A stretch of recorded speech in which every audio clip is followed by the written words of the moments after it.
السلام عليكم ورحمة الله وبركاته. للنبي الكريم الفاتحة. أعوذ بالله من الشيطان الرجيم. بسم الله الرحمن الرحيم. الحمد لله رب العالمين الرحمن الرحيم مالك يوم الدين إياك نعبد وإياك نستعين اهدنا الصراط المستقيم صراط الذين أنعمت عليهم غير المغضوب عليهم ولا الضالين آمين. إن الحمد لله نحمده ونستعينه ونستغفره ونعوذ بالله من شرور أنفسنا ومن سيئات أعمالنا. من يهد الله فهو المهتد ومن يضلل فلن تجد له وليا مرشدا. أشهد أن لا إله إلا الله وأشهد أن محمدا عبده ورسوله. اللهم صل وسلم على سيدنا حبيبنا المصطفى محمد صلى الله عليه وسلم. أرسل رسوله بالهدى ودين الحق ليظهره على الدين كله وكفى بالله شهيدا. وبعد، وقال الله تعالى في القرآن العزيز بعد أعوذ بالله من الشيطان الرجيم: يا أيها الذين آمنوا لا تخونوا الله والرسول وتخونوا أماناتكم وأنتم تعلمون. صدق الله العظيم. Surah Al-Anfal pada ayat yang ke-27. Yang hormati Tuan Imam, Tuan Bilal dan sah-sah pengurusan dan pentadbiran Masjid Al-Husna Bandar Sunway. Jangan lupa juga kepada ibu-ibu, ayah-ayah, tuan-tuan dan perempuan muslimin dan muslimat yang dikasihi Allah sekalian. Alhamdulillah, syukurillah, syukur banyak-banyak kepada Allah Subhanahu Wa Taala di atas ruang dan peluang yang Allah berikan pada kita pada malam ni. Kita dapat bertemu dalam solat kuliah maghrib. Mudah-mudahan pertemuan pada malam ini mendatangkan rahmat dan kasih sayang Allah, dan bersurainya nanti mendatangkan keampunannya serta keredaannya yang berterusan kepada kita sekalian di dunia hingga ke syurganya nanti, insya-Allah. Apa khabar semua, sihat? Mudah-mudahan sihat walafiat semuanya dalam jagaan Allah SWT, insya-Allah. Di dalam satu ayat Al-Quran yang saya bacakan tadi, kata Allah, wahai orang-orang yang beriman, jangan kamu khianati Allah, jangan kamu khianati Rasulullah, dan jangan kamu khianati amanah yang Allah berikan kepada kamu, sedangkan kamu ketahui apa yang diberikan amanah kepada kamu. Ayat ni Allah SWT dia larang kita supaya jangan jadi orang yang khianat kepada Allah, Rasul dan amanah yang Allah berikan kepada kita. Bahkan dia suruh kita jadi orang yang betul-betul beriman kepadanya. Sebab ada satu hadis Nabi SAW yang baginda Nabi sebut. Nabi kata, la iman liman la amanatalah. Nabi kata, tidak beriman bagi orang yang tidak amanah padanya. Jadi maknanya, orang yang beramanah itu adalah orang yang beriman kepada Allah Subhanahu Wa Taala. Jadi tuan-tuan yang dikasihi sekalian, insya-Allah pada malam ni kita sambung pengajian kitab kita, iaitu kitab Al-Kabair. Kitab yang membicarakan tentang hal ehwal perihal dosa-dosa besar yang dikarang oleh Imam Az-Zahabi Asy-Syafi'i, iaitu di dalam kitabnya. Dan pada malam ini kita akan menceritakan satu tajuk dosa besar yang ke-26, iaitu berbuat anaya. Menganiayai manusia itu adalah satu benda yang dijadikan sebagai dosa besar di sisi Allah SWT. Sebab itu kita tak boleh nak menganiayai siapa-siapa pun di dunia ni. Walaupun anak kita, walaupun isteri kita, walaupun mak kita, walaupun ayah kita, walaupun jiran kita, walaupun kenalan kita, walaupun jemaah kita, kita tak boleh menganiayai siapa-siapa pun. ini ditegah di dalam hidup beragama kita, di dalam agama Islam. Sebab itu tuan-tuan, antara salah satu dosa besar iaitu berbuat anaya, tuan-tuan.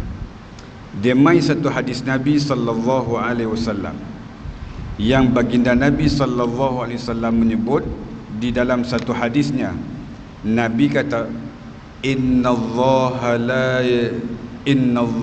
la yumli lizzalimi hatta idza akhadhahu lam yuflibathu. Sadaqa Rasulullah sallallahu alaihi wasallam.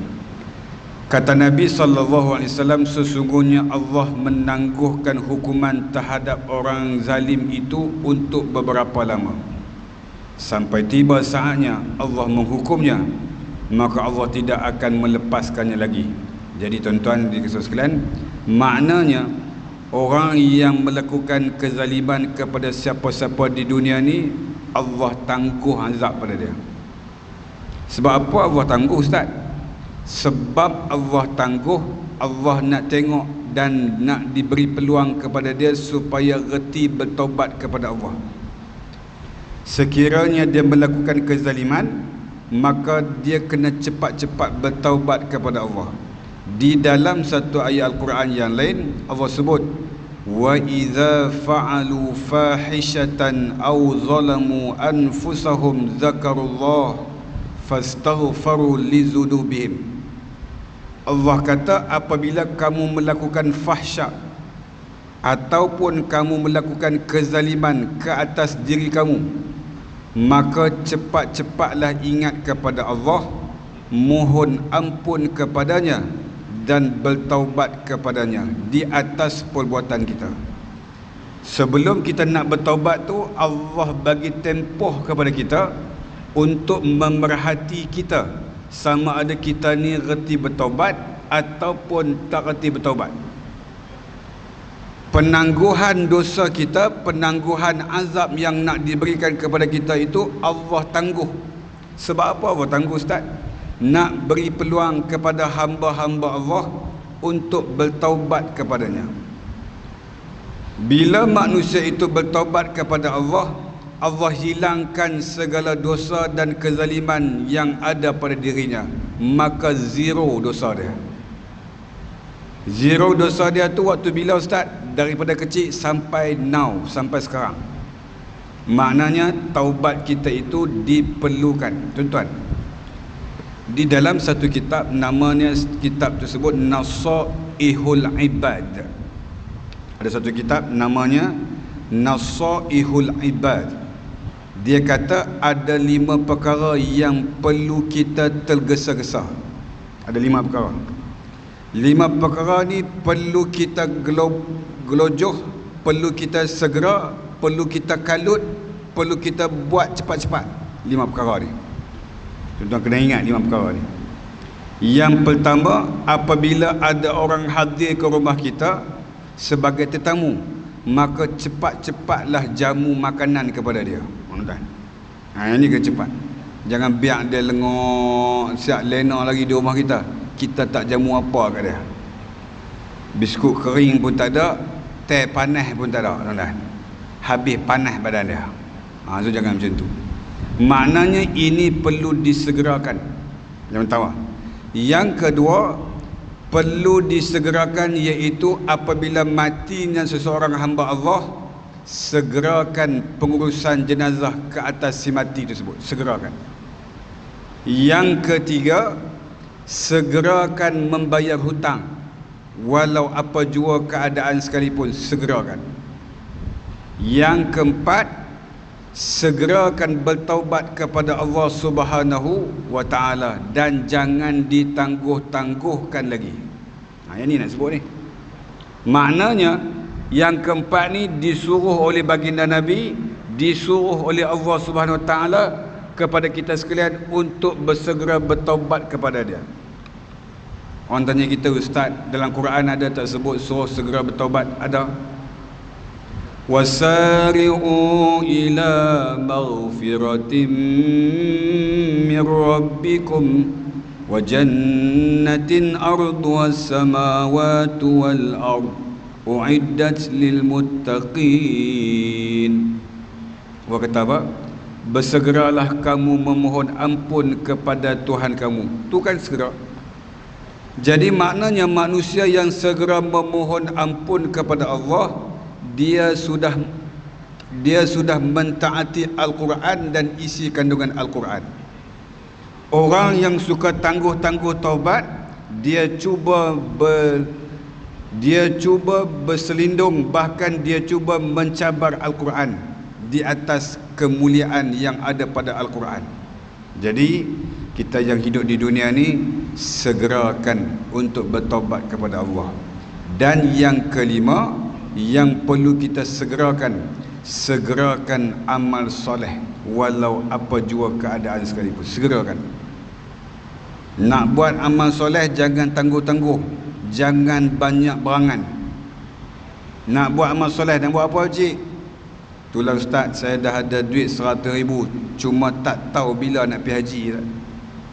Dah daftar dah. Cuma lepas tak panggil-panggil pun ustaz. Tak ada call tak apa haji, biar tak payah call lah. Nanti lepas panggil. Tak ada usaha nak ke arah nak pergi haji cepat-cepat. Sedangkan nyawa kita itu dalam keadaan yang boleh datang bila-bila saja. Kalau dia nak datang, nak dicabut nyawa kita, tuan-tuan. Sebab tu tuan-tuan kena segerakan buat amal kebaikan. Jangan tangguh-tangguh. Tuan-tuan dan puan-puan, ibu-ibu, ayah-ayah ni rasa sekalian. Jadi baginda Nabi SAW berpesan kepada kita jangan berbuat anaya kepada siapa-siapa di dunia ni. Cuba tuan-tuan tengok dalam satu ayat Al-Quran, Allah sebut dalam surah Asy-Syu'ara pada ayat 227, Allah kata wasaya'lamul ladzina zalamu ayyamun qalbin yanqalibun, dan orang-orang yang zalim itu kelak akan mengetahui ke tempat mana mereka akan dikembali. Maknanya orang yang zalim, orang yang suka khianati orang yang suka menganiayai orang, maka dia akan tahu di mana kedudukannya ketika mana di alam mahsyar. Kita semua tak tahu kita duduk dalam kategori yang mana. Cuma berdasarkan dengan amalan kita, berdasarkan dengan apa yang kerap kali dan acap kali kita selalu buat di atas muka bumi Allah ni, boleh jadi kita tahu kita ini dalam golongan-golongan yang mana. Sebab apa kita boleh tahu? Sebab kita selalu berada di dalam rumah Allah, sebab kita selalu berada dalam majlis ilmu dalam rumah Allah, sebab kita selalu menjadikan masa-masa kita itu untuk bersama-sama dengan Allah. Maka insya-Allah mudah-mudahan berkekalan amalan kita itu hingga ke akhir hayat. Bahkan Allah SWT jadikan kita ini orang-orang yang soleh dan solehah di sisi Allah Subhanahu wa taala. Tuan-tuan dan puan-puan muslimin dan muslimat ni kasih sekalian, cuba tengok hadis Nabi sallallahu alaihi wasallam lagi. Dia kata wa kadzalika akhdhu rabbaka idza akhadha alqura wa hiya zalimatun inna akhdahu alimun syadid. Dan begitulah azab Tuhanmu apabila dia mengazab penduduk negeri-negeri yang berbuat zalim, sesungguhnya azabnya itu adalah sangat pedih lagi keras. Surah Hud ayat 102. Kata Nabi SAW, barang siapa yang merasa pernah berbuat anaya terhadap saudaranya, baik berupa kehormatan dirinya atau sesuatu yang lain, maka hendaklah dia meminta keredaannya pada hari ini, sebelum tiba hari kiamat yang sudah tidak berguna lagi dinar dan dirham. Jika ia mempunyai amal soleh, maka amalnya itu akan diambil sebanyak kezalimannya itu, dan jika ia tidak mempunyai kebaikan, maka akan diambil keburukan orang yang dianiayainya itu, lalu dipikulkan kepadanya. Ni tuan-tuan, maknanya kalau kita selalu melakukan penganiayaan kepada manusia, nanti di akhirat kelak orang yang kita buat aniaya tu, dia akan kutip pahala kita. Dia akan kutip pahala kita, kutip habis. Sampai habis pahala kita, dah habis pahala kita, sampai tak ada apa dia nak kutip dah. Kemudian kita yang buat aniaya kepada orang tersebut, kita pergi ambil dosanya pula, kita tanggung kepada diri kita yang buat aniaya kepada orang yang kita buat aniaya tersebut. Jadi maknanya tuan-tuan, sangatlah pedih, sangatlah keras dia punya apa? Dia punya kebencian Allah Subhanahu Wa Taala kepada orang yang menganiayai kepada manusia yang lain. Sebab tu hidup di dunia ni jangan aniaya orang. Aniaya orang ni macam mana pakcik? Aniaya orang ni mungkin melalui perkataan aniaya. Kita sebarkan fitnah, kita sebarkan segala aib dia supaya manusia lain tahu tentang keburukan dia. Yang nampak kebaikan kita, tak nampak kebaikan orang yang kita benci tersebut. Oh, sampai menjadi macam tu. Jadi maknanya kita menyebarkan keaiban saudara kita yang seagama dengan kita. Maka ketika itu kita sudah menganiayai kawan kita dan saudara seagama kita melalui percakapan yang kita jadikan salah satu elemen dosa, iaitu menyampaikan keaibannya kepada rakan-rakan kita. Ini pun benda yang bahaya, tuan-tuan. Adapun manusia yang melakukan penganiayaan dari sudut perbuatan, apa dia buat perbuatan? Dia pitikam orang, dia pitikam seorang budak, seorang mak yang sedang mengandung, dia pitikam mati, tuan-tuan. Ui tuan-tuan, zaman lah ni teruk, berita ni tuan-tuan teruk, tuan-tuan. Cerita ni tuan-tuan zaman sekarang ni, hari ini pun dah teruk dah, macam-macam cerita ni, orang duk bunuh orang ni tuan-tuan berleluasa. Dan sampai kita jadi manusia, kita duk fikir ni, sampai kita kata sampai macam tu sekali pun ada. Tuan-tuan, zaman 1990-an tak pernah dengar cerita-cerita macam ni, tuan-tuan. Jarang dengar. Mai masuk tahun 2000 ni tuan-tuan, mai pula tahun 2020 ke atas ni tuan-tuan, mencabar sungguh keadaan demi keadaan, manusia demi manusia ni yang sangat-sangat hebat dan sangat-sangat berani, yang tak pernah takut dekat Tuhan yang Maha Pencipta ni, tuan. Cuba kita fikir, kalaulah kita tinggal zuriat-zuriat kita dalam keadaan tanpa berilmu, pengetahuan tentang agama, apalah nasib mereka, tuan-tuan. Kita tinggal anak kita ni tuan-tuan, kita tinggal dah, kita mati, isteri kita mati, tinggal anak-anak ni, anak-anak yang tak ada bekal agama, tak ada satu insting tentang kehidupan hidup beragama ni, tuan-tuan, tak ada.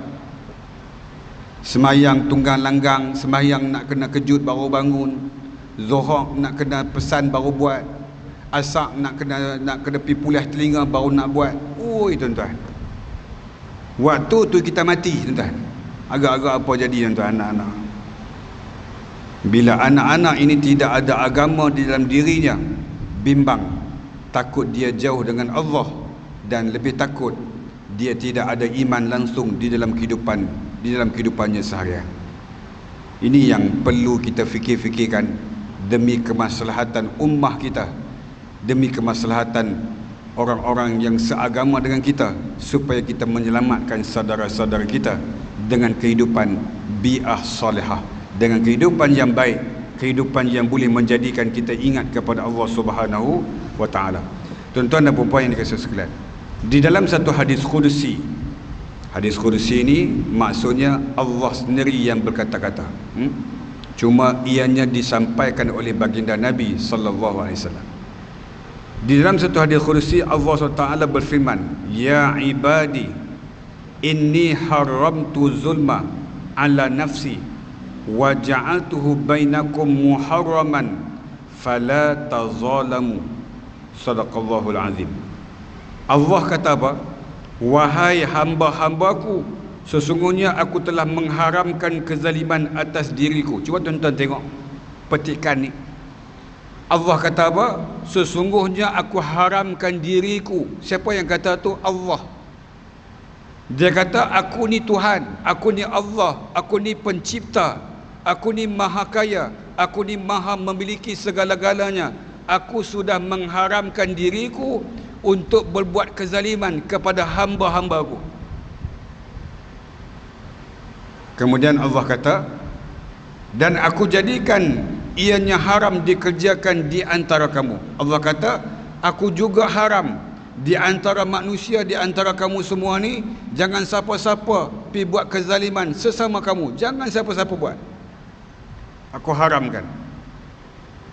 Bahkan Allah kata, maka janganlah kamu saling menzalimi di antara satu sama lain. Allah kata, bila aku dah haramkan diriku dan aku haramkan kamu semua untuk melakukan kezaliman, aku pesan kepada kamu, jangan kamu melakukan kezaliman kepada siapa-siapa pun di atas muka bumi Allah ni. Apa maksud zalim? Zalim ni maksud apa? Zalim ni maksudnya wad'u syai' fi ghairi mahalli, iaitu meletakkan sesuatu bukan pada kena tempatnya. Contohnya, kalau orang itu ada hak untuk mendapat bantuan zakat, berilah kepadanya. Orang yang tak layak diberi zakat, diberi zakat. Contoh, orang yang tak selayaknya mendapat sumbangan asnaf, tiba-tiba dia layak dapat. Sebab apa layak dapat? Sebab member baik. Tuan, tak boleh.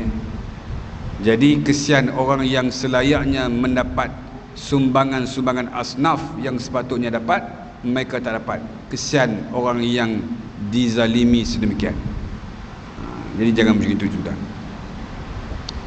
Kalau kita hidup di dalam muka bumi Allah SWT ni, kita hidup di dalam bermasyarakat, kita kena jaga apa segala hak hidup berjiran, apa segala hak hidup sebagai seorang yang beragama Islam. Jaga hak. Jangan buat zalim ke orang. Jangan buat zalim. Ini pesan Nabi, pesan Allah SWT kepada kita sekalian. Jadi tuan-tuan dan perempuan muslimin dan muslimat yang dikasihi sekalian, maka baginda Nabi SAW bertanya kepada para sahabat. Cuba tuan-tuan tengok, Nabi bertanya kepada sahabat dia. Nabi kata, tahukah kamu siapakah orang yang bankrupt itu? Bankrupt ni apa? Muflis. Sahabat menjawab, wahai Rasulullah, menurut pengetahuan kami, orang yang bankrupt itu adalah orang yang tidak memiliki dirham ataupun kekayaan. Nabi tanya sahabat Nabi, siapakah orang yang bankrupt? Dia kata, orang yang bankrupt ni tak ada duit, tak ada harta benda, itulah bankrupt. Bila Nabi tanya macam tu, bermaksud Nabi nak bagi tahu jawapan daripada Nabi, apa yang sepatutnya dan apa yang sebetulnya. Lalu baginda Nabi SAW menjelaskan, sebenarnya orang yang bankrupt itu dari umatku itu adalah orang yang datang pada hari kiamat dengan membawa solatnya, membawa puasanya dan membawa hajinya, namun ia datang dalam keadaan telah mencela ataupun telah memaki hamun kepada seorang manusia, maka dia mengambil harta dan merendahkan kehormatan manusia tersebut, maka memukul manusia tersebut dan menumpahkan darah manusia tersebut, maka kebaikannya diambil untuk manusia tersebut, diambil lagi untuk manusia tersebut. Apabila kebaikannya sudah habis, sebelum habisnya kesalahannya terhadap orang-orang itu, maka diambillah kejahatan orang-orang itu lalu dipikulkan kepadanya hingga akhirnya ia masuk ke dalam neraka Allah Subhanahu wa taala. Hadis itu hadis sahih. Puasa punya rajin, sembahyang tahajud punya rajin, infak punya rajin, sembahyang punya rajin, tiba-tiba buat benda yang dicela oleh Allah. Apa dia? Dia buat benda yang dicela, buat benda yang dimurkai Allah. Dia buat anaya kepada manusia. Apa dia buat anaya? Dia buat zalim kepada orang, dia kutuk orang, dia fitnah orang, dia cerita tentang aib orang, dia mengadu domba dan dia suka mengapi-apikan orang supaya orang bergaduh. Ini perangai orang ni. Nanti di sana dia bankruptcy punya orang. Maka sia-sialah segala amal ibadahnya di atas muka bumi Allah Subhanahu wa taala. Wa na'udzubillahi min zalim. Agak-agak ada tak benda macam ni tuan-tuan dalam masyarakat kita? Agak-agak lah. Ada Haji Ada. Agak-agak jauh tak dengan tempat kita ni tuan-tuan? Tak jauh Dekat Agak-agak adik-beradik kita ataupun orang-orang kerabat kita ada tak buat benda macam ni? Ada. Quran kata apa? Ya ayyuhalladzina amanu qu anfusakum wa ahlikum nara. Wahai orang-orang yang beriman, selamatkanlah diri kamu dan selamatkanlah ahli keluarga kamu daripada terkena api neraka Allah. Selamatkan dia. Yang jenis duk sembang, duk maki hambun orang, yang jenis duk khianat orang, yang suka duk menganiayai orang, yang suka duk buat naya ke orang ni, tolong pi bagi nasihat. Sebab kita dah tahu malam ni, ini satu benda yang sangat dimurkai oleh Allah. Bahkan dia adalah satu dosa daripada dosa-dosa besar yang disebut oleh baginda Nabi sallallahu alaihi wasallam. Boleh tuan-tuan senyap semua. Benda ni cerita betul tuan. Benda ni cerita agama. Ni bukan cerita saya. Cerita apa? Cerita agama. Bila saya baca tajuk ni tuan-tuan, bermaksud saya sedang menasihati diri saya semua. Dan saya menasihati seluruh jemaah yang ada di dalam Masjid Al-Husna pada malam ni. Tuan-tuan dan puan-puan yang dikasihi sekalian. Bahkan kata Nabi sallallahu alaihi wasallam, Nabi kata, inna rijalan yatakhawwaduna fi malillah bighairi haqqin falahumun naru yawmal qiyamah. Sesungguhnya orang-orang yang berusaha memperoleh harta Allah dengan jalan yang tidak benar, maka bagi mereka neraka pada hari kiamat kelak. Yang ni pun sama. Sepatutnya rezeki itu tak dapat kat dia, tetapi dia usaha juga dengan cara yang haram. Dia rasuah, dia buat benda-benda yang boleh beroleh kepada dia akan benda yang tak sepatutnya dapat kepada dia. Maknanya apa? Maknanya kelak dia akan diazab oleh Allah Subhanahu wa taala.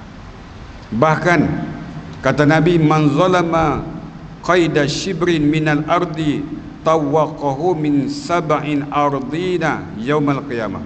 Barang siapa yang menganiayai seseorang dalam perkara sejengkal tanah. Sejengkal tanah yang sejengkal tanah.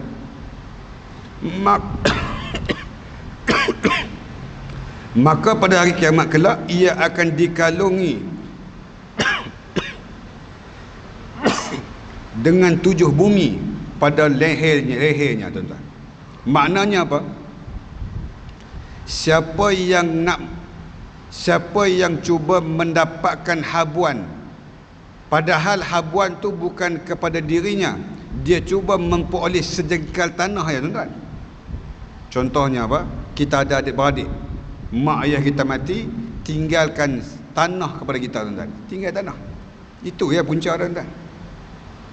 Tinggal tanah. Mak ni, ayah ni dah bahagi siap-siap, tulis wasiat, tanah tu tolong bahagikan kepada 5 adik-beradik ya. Jangan siapa-siapa pun tertinggal. Fine. Semua dapat tahu. Ada seorang abang ni dia kata apa? Aku tak pandai bab-bab tanah ni. Suruh adik kita. Siapa yang pandai? Adik kata apa? Cik pandai. Cik pandai, cik buat. Cik ni bahasa orang Pulau Pinang tuan-tuan. Dia kata saya buat tak apa. Cik buat semua. Saya pergi pejabat tanah semua, saya buat. Abang-abang nanti sign saja, kakak-kakak nanti sign saja. Tak payah duk tanya apa-apa, tak payah duk buat apa. Dia pergi counter ataupun dia pergi deal. Dia pergi bersembang dan dia pergi bermesyuarat dan dia pergi berjanji dengan toke apa? Toke pejabat tanah. Dia kata apa? Yang bahagian saya tu bagi lebih sikit. Sebab saya seorang buat urusan, mereka tak buat urusan apa pun. So bagi saya lebih sikit. Cik tu tanya, cik nak banyak mana? Alah bagi lebih sikit lah. Bagi lebih 5 langkah kaki pun tak apa. 5 kaki ke 6 kaki ke 10 kaki ke daripada orang lain. Boleh ke? Boleh lah. Tolong buat. Baik, saya buat. Setelah balik dia kata, ini tanah semua. Semua dah diagihkan secara adil, dia kata. Dia kata secara adil. Dia jadi macam cerita apa? Macam cerita 3 Abdul. Ini harta rumah ni untuk Ahmad. Dia kata apa? Rumah ni untuk siapa? Rumah ni untuk Abdul Wahhab, dia kata. Yang lain semua dapat kepada abang-abang dia, semua dapat tanah yang hebat-hebat. Tinggal kat Abdul Wahhab ni rumah yang nak reban tak berapa hari ni, tuan. Jadi apanya?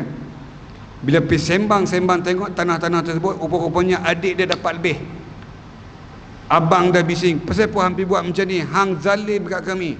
Tuan-tuan, orang yang macam ni, kata Nabi SAW, nanti bumi 7 petala bumi ni akan diletak di atas tengkok dia. Agak-agak tuan-tuan boleh bayang macam mana? Cuba tuan-tuan balik ni, tuan-tuan pergi letak motor belakang tengkok tuan. Letak motor motor, bukannya bumi, motor Oh, motor pun tak boleh, Ustaz. Motor tak boleh, letak gerek. Basikal letak basikal atas tengkok, boleh tak? Tak boleh, Ustaz. Basikal pun tak boleh. Basikal pun tak boleh. Letak apa? Letak TV atas kepala. Oh, yang tu pun tak boleh, Ustaz. Tak boleh juga. Letak tonggeh atas tengkok ni, boleh? Mampu tak? Tak mampu, tuan-tuan. Nabi kata orang yang macam ni akan diuji, bahkan akan diazab. Dunia ni, 7 petala bumi dan dunia ni akan diletakkan di atas batang leher dia. Dia akan tanggung nanti di mana? Di Yaumul Qiyamah nanti. Disebabkan menipu satu jengkal ya, tuan-tuan. Bukannya satu kaki, satu jengkal ya. Sebab apa Allah cerita macam tu? Sebab apa Nabi cerita macam tu? Supaya menakutkan kita, supaya tak buat benda-benda yang menganiayai manusia. Sebab apa Islam tak bagi aniaya manusia? Sebab Islam nak jaga kehormatan orang Islam tersebut. Cantik tak Islam ni, tuan-tuan? Cantik. Maka Islam ni dia nak menyelamatkan kita, bahkan nak memuliakan kita. Kalau kita follow Islam ni betul-betul, kita ikut apa Al-Quran kata ni bersungguh-sungguh, kalau kita follow apa yang Nabi kata sungguh-sungguh, insya-Allah kita akan selamat atas nama Islam. Sebab tu tuan-tuan, agama Allah ni kita kena syukur, sebab agama yang menyelamatkan kita daripada disiksa oleh Allah Subhanahu wa taala. Tuan-tuan dan puan-puan muslimin dan muslimat ini kasih sekalian.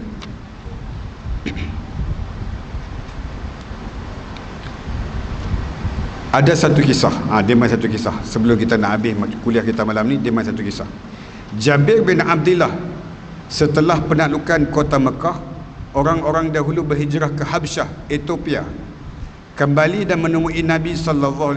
Beliau menanyai mereka, maukah kalian mengkhabarkan kepadaku suatu kejadian yang paling menakjubkan kalian di tanah Habsyah? Beberapa orang pemuda dari mereka menjawab, tentu wahai Rasulullah. Satu ketika kami sedang duduk-duduk, tiba-tiba datang seorang wanita tua di hadapan kami. Wanita itu membawa sebuah tong berisi air yang diletakkan di atas kepalanya. Nampak tuan-tuan? Letak di atas kepalanya. Wanita tua itu melewati seorang pemuda. Dia duduk berjalan ni tuan-tuan, tong air duduk ada atas kepala. Dia lalu di hadapan seorang pemuda. Pemuda itu meletakkan tangannya di atas kedua kepalanya. Dia letak di atas benda yang ada di atas kepalanya dan mendorongnya hingga wanita itu jatuh berlutut dan pecah bekas airnya. Ni tuan-tuan, pemuda ni. Wanita itu bangkit kembali dan memandang pemuda tadi sambil berkata, kamu nanti akan tahu, hai pengkhianat, apabila Allah telah meletakkan kursi dan mengumpulkan semua manusia, yang awal hingga ke yang akhir, serta tangan-tangan dan kaki-kaki mereka berbicara mengenai apa yang sudah mereka kerjakan. Kelak kamu akan tahu bagaimana nanti urusan antara aku dan kamu ini diputuskan di sisinya. Sahabat Jabir melanjutkan, lalu Rasulullah SAW bersabda, apa yang dikatakan wanita itu benar.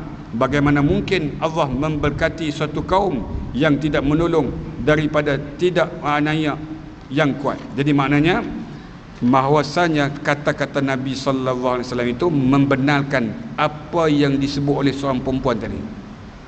Tak ada apa pun tuan-tuan, tak ada salah apa pun. Perempuan tu duduk bawa ayak letak atas kepala.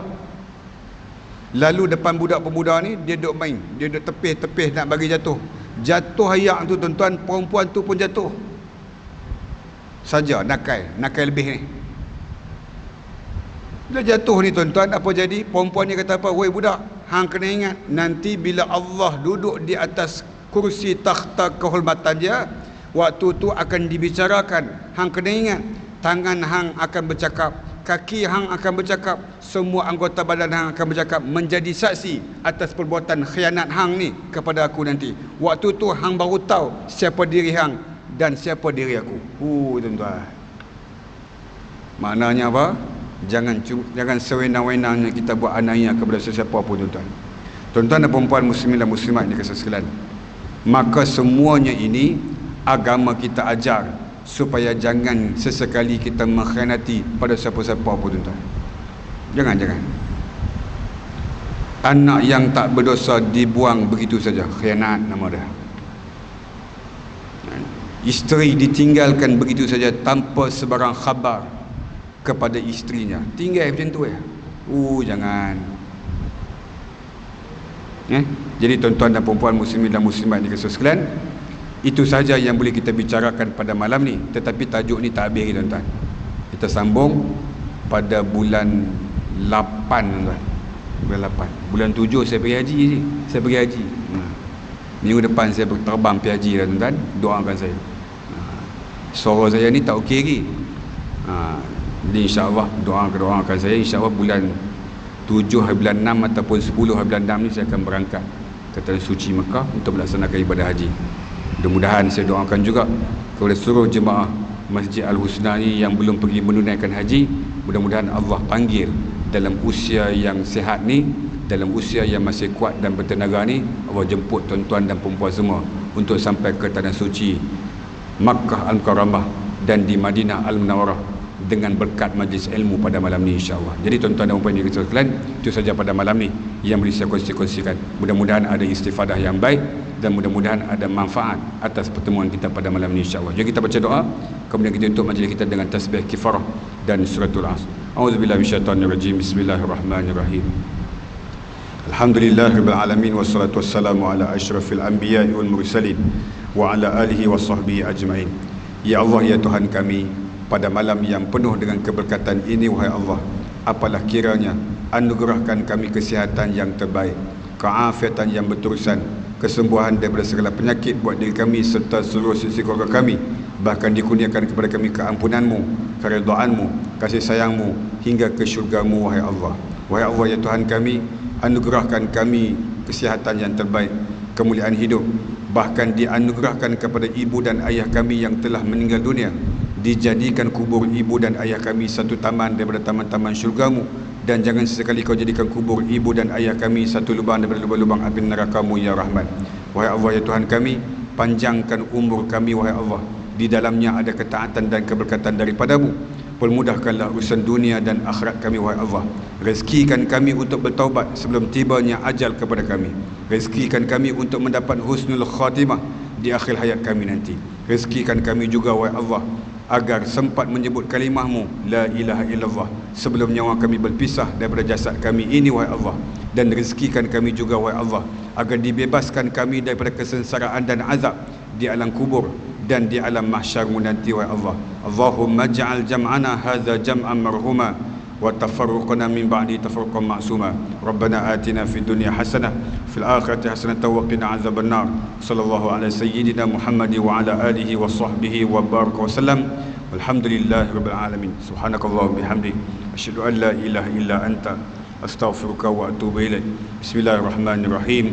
Wal 'asri innal insana lafi khusr illa alladhina amanu wa amilus solihat wa tawasaw bil haqqi wa tawasaw bis sabr.